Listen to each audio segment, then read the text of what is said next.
16 000 habitants dans le Gard, sur les bords du Rhône, moitié pavillon, moitié immeuble. Il s'agit de Beaucaire. Et ce maire, c'est Julien Sanchez. Bonsoir, monsieur Sanchez. Bonsoir. Vous nous rejoignez, soyez le bienvenu. Votre slogan, l'un de vos slogans pour votre ville par rapport aux événements en cours, c'est une ville zéro migrant. Prenez place. Et que souhaitez-vous dire ou demander à Benoît Hamon? Monsieur le député, bonsoir. Bonsoir. Alors la présidentielle, c'est l'élection la plus importante. Je crois que c'est le moment où des visions s'affrontent et se confrontent. Et on y choisit notre vision de la France, notre modèle de vie, et ce que l'on veut pour nos enfants, nos petits-enfants. Alors nous, ce que nous voulons au Front National, c'est bien sûr le respect de notre identité, de nos traditions, la souveraineté nationale aussi. Ça, c'est très important pour nous à un moment où l'Union européenne est en train de nous dicter ce que nous devons faire. La liberté d'entreprendre, ça aussi c'est essentiel, l'école, la sécurité, et puis aussi la priorité nationale. Les Français doivent passer d'abord pour le logement, pour l'emploi, pour les aides sociales. Alors aujourd'hui, vous nous proposez une vision, mais ce n'est pas vraiment une vision que vous nous proposez, c'est un bilan, puisque ça fait 5 ans que vous êtes aux responsabilités avec M. Hollande. C'est la même chose que M. Sarkozy et M. Fillon, qui eux-mêmes ont dirigé la France pendant plusieurs années et ont été sanctionnés par les Français, comme vous serez sanctionnés sans doute par les Français également à l'élection présidentielle. On n'est pas trop vite. Alors, votre bilan, on va en parler, si vous voulez bien, avec plusieurs sujets, et je voudrais parler notamment de la thématique des migrants, pour commencer, des clandestins, autrement dit. Il y a actuellement en France 9 millions de Français qui sont en situation de pauvreté, 6,5 millions de chômeurs. Nous avons aussi plus de 30% des Français qui renoncent aux soins. Ça, c'est une réalité. J'en vois tous les jours qui me disent qu'ils ne peuvent pas se soigner les yeux, les dents, parce qu'ils n'ont pas les moyens. Ça, c'est une réalité aujourd'hui en France. Beaucoup aussi sont mal logés, habitat indigne, insalubre. Et dans ce contexte, ma première question est la suivante. Comment pouvez-vous assumer d'accueillir des centaines de milliers de clandestins qui sont à notre charge et avec quel argent surtout? Monsieur Sanchez, merci pour cette question. Ce qui est marrant, je vous regardais dans vos éléments de langage. C'est pas des éléments de langage. C'est la peur qui est la vôtre. Elle est frappante parce que elle inspire aussi la peur pour d'autres, et que cette peur-là, à mes yeux, elle ne peut nous conduire qu'à des catastrophes. Je m'explique.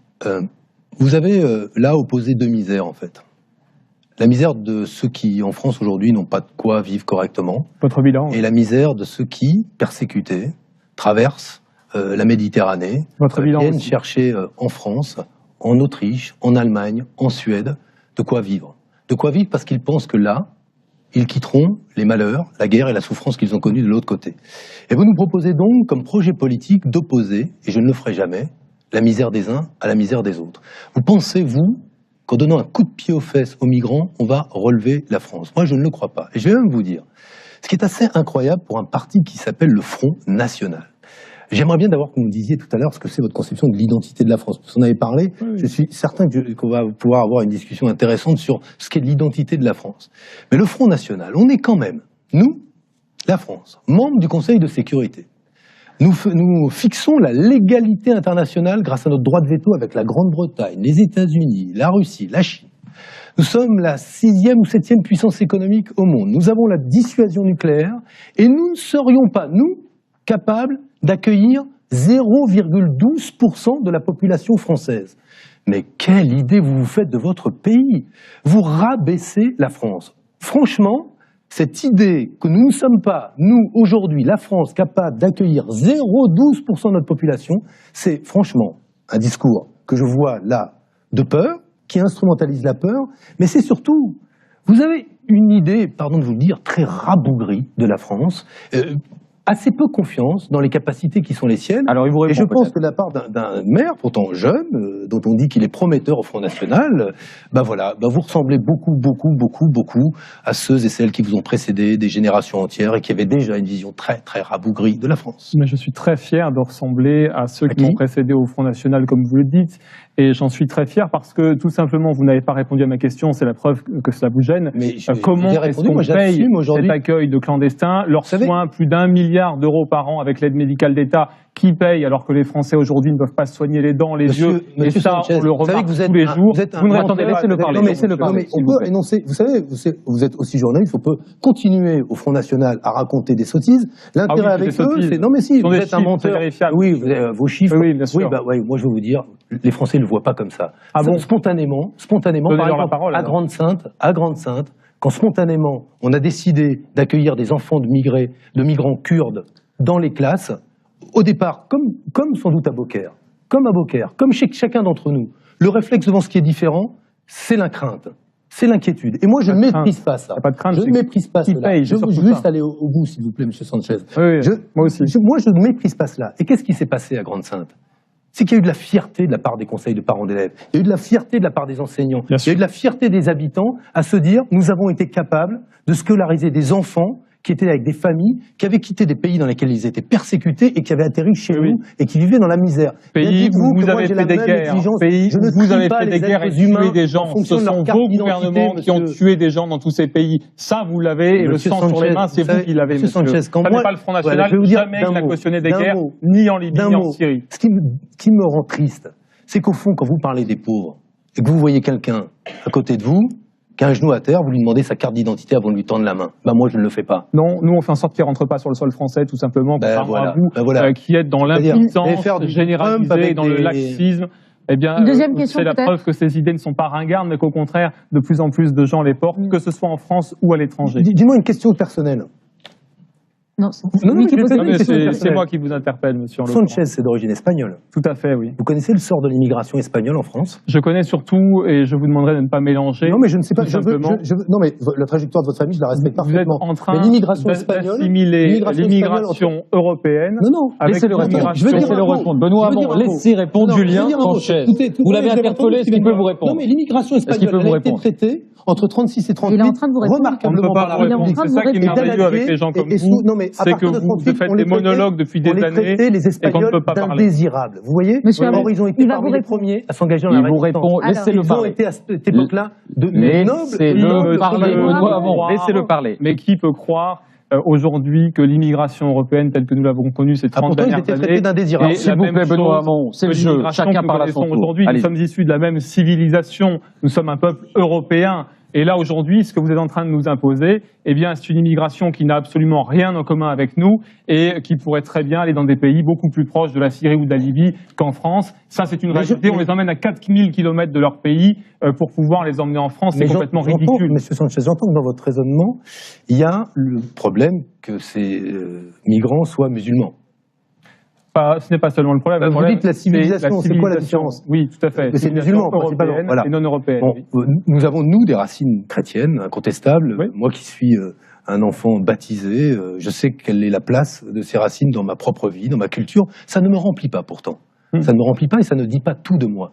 Ce que je veux simplement vous dire, c'est que, au titre de ces racines-là, s'il y a une personne dont moi je voudrais saluer, le message qui a été le message incroyablement positif, c'est le pape François, qui s'est tourné vers les catholiques, vers les non-catholiques, vers les citoyens européens, pour leur dire non, il a fait un très beau texte pour inviter à la solidarité, à la compassion et à l'accueil et à l'hospitalité. Et en disant aux catholiques, ne faites pas la différence parce que vous avez en face de vous des êtres humains qui supposent de ne pas faire de différence ni selon leur origine, ni leur couleur, ni leur religion. Allez, un peu d'égalité de temps de parole, s'il vous plaît. Julien Sanchez, est-ce que vous voulez aborder un autre thème?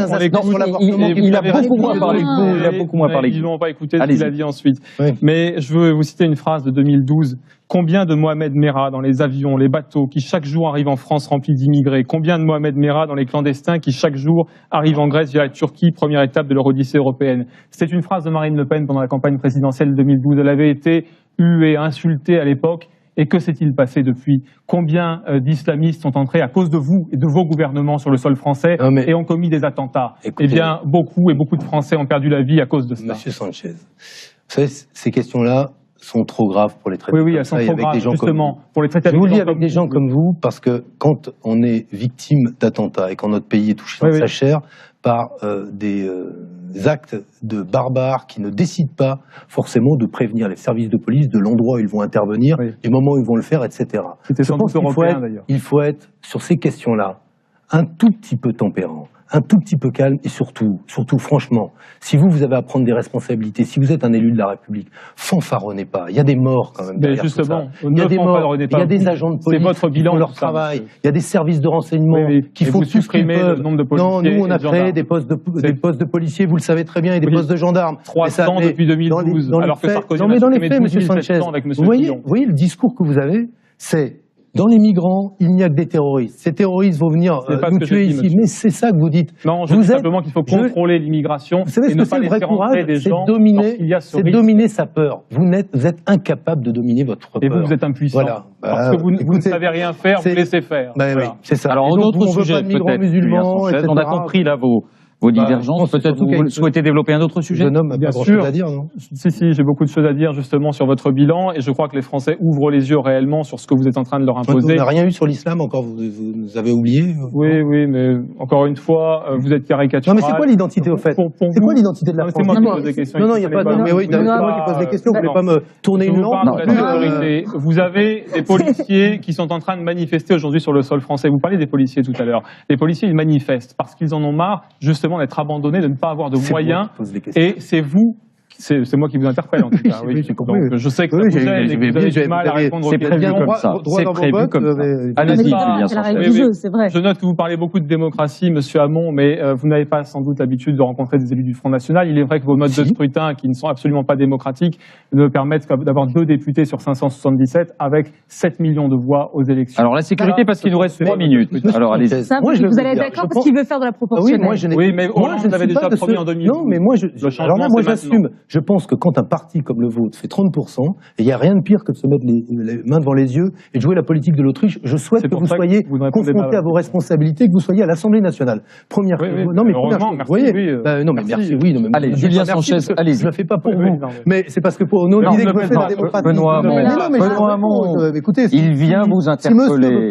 Il a aussi un droit de parole et un temps de parole. Vous l'avez promis en 2012 déjà, ça n'a pas été fait, monsieur. Écoutez, monsieur Sanchez, il ne vous a pas échappé que sur un certain nombre de questions, moi, je défends un projet qui se tourne vers l'avenir. Moi, je prends des engagements et ces engagements m'engagent. Et ils m'engagent pour dire que je pense que nous avons besoin de faire respirer la démocratie. La faire respirer, c'est notamment changer les modes de scrutin et faire en sorte que demain, nous ayons un Parlement beaucoup plus représentatif de la mosaïque politique, mais pas que, culturelle et sociale de la société française. Julien Sanchez. Oui, nous en sommes aujourd'hui et là encore, vous oubliez et vous voilez la face. Vous voilez la face devant la réalité. Oui, bien sûr, mais comme d'habitude, vous ne répondez à rien. On vous connaît. Mais c'était assez curieux, votre manière de faire. Les policiers, aujourd'hui, sont à l'abandon. Ils manifestent, notamment contre votre gouvernement. Je sais que ça, vous le prenez à la rigolade. Non, pas du tout. Moi, je suis confronté à des réalités un peu plus difficiles que vous. Oui, bien sûr, oui. Et nous avons également dans ce pays des pompiers, maintenant, qui se font en prendre à partie, des médecins, et c'est de plus en plus important. Contre ça, vous n'avez rien fait, et vous laissez faire encore une fois. Et vous ne donnez pas de moyens à la sécurité. 300 agents de police supplémentaires depuis 2012 seulement, quand M. Sarkozy et M. Fillon ont diminué de 12 500 les policiers et les gendarmes. Non mais on peut. Votre question. Un discours politique sur une fable, mais au moins essayer de. Non mais moi je ne conteste pas aujourd'hui que le métier de policier soit un métier extrêmement difficile et que dans les commissariats où on aurait eu peut-être le plus besoin de monde, on ne les a pas eu forcément. Pourquoi? Parce qu'ils ont les créations de postes ont essentiellement été affectées à des fonctions centrales et au renseignement. Donc là-dessus, oui, il y a de la souffrance au travail, il y a du burn-out et ça tombe bien parce que moi je souhaite qu'il soit reconnu comme maladie professionnelle dans ces métiers, comme à l'hôpital. Et s'il doit bien y avoir une priorité, je ne vous demande pas d'être d'accord avec moi d'ailleurs sur ce point, c'est que demain, tant à la police, mais à l'hôpital, la priorité doit porter sur la manière dont on soulage les personnels du travail qui est le leur, de la pression qui est la leur, bref, qu'on crée des postes. À une époque où François Fillon dit 500 000 fonctionnaires en moins, moi je dis non seulement à la police il en faut plus, à l'éducation il en faut plus, dans les hôpitaux il en faut plus, j'assume de le dire, et je pense même qu'il est des domaines où il faut des services publics qui n'existent pas. en particulier dans le domaine de la petite enfance. Mais ça fait 4 ans Il n'est pas normal, monsieur Sanchez, ça fait 4 ans et demi. ça m'a pas échappé que c'était la gauche au pouvoir. Voilà. Aujourd'hui, je suis candidat à l'élection présidentielle, je défends un projet. Moi, j'ai compris que vous, il fallait c'était les migrants dehors et pas grand-chose d'autre. Je trouve que c'est un peu court comme programme politique. Mais bon, vous avez encore du temps, ça fait 15 ans, je crois que vous êtes déjà au Front National. Votre conclusion, vous concluez, Julien. En concluant en une minute, on aura compris que votre programme politique, et on le voit très clairement, c'est l'absence de sécurité, c'est faire rentrer une immigration qui est à la charge des Français, alors que les Français n'ont pas de moyens et sont dans la précarité de plus en plus. Moi aussi. Et on le voit aussi, pour vous, votre programme et votre vision, c'est la dépénalisation et la légalisation du cannabis, parce que là aussi, vous ne savez pas régler les problèmes. Et bien, quand vous ne savez pas régler les problèmes, vous les laissez se développer. Bien. Et vous légalisez, bien continuez comme cela. Je crois que les Français vont vous dire très clairement ce qu'ils pensent de votre non-programme et de vos actes qui n'ont jamais été... Vous pouvez ranger vos fiches, je vous ai à peu près tout dit. Merci Julien Sanchez, merci d'avoir participé, d'avoir posé des questions, c'est comme ça, c'est la règle dans l'émission politique. Oui, ils n'ont pas l'habitude. Léa, on va poursuivre. On va regarder quelques images. Politique, on va regarder...